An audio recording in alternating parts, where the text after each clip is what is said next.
6-7 महिन्याचा असायचो आणि उद्याची भाकरी कशी मिळेल यासाठी रोजचा स्ट्रगल करावा लागायचा. तर माझी आई माझी मावशी मजुरीला जायची आणि आधी दारू घ्यायची आणि ज्यावेळी मला झोळी टाकून आई निघून जायची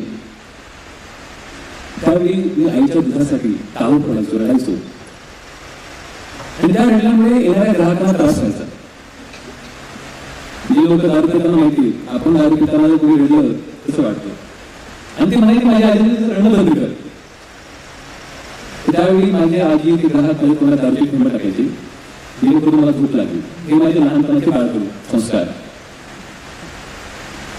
मी तुम्हाला काय सांगतोय यासाठी सांगत नाही की ती गोष्ट माझ्या हातात नव्हती. माझा जन्म कधी झाला, कोणत्या समाजात झाला, लहानपणी माझ्यावरती काय केलं, पण ज्यावेळी मला समजायला लागलं, ज्यावेळी मला समज निर्माण झाली की चांगलं काय असतं वाईट काय असतं, कुठल्या गोष्टीला स्वीकार करायचा, कुठल्या गोष्टींचा नकार करायचा.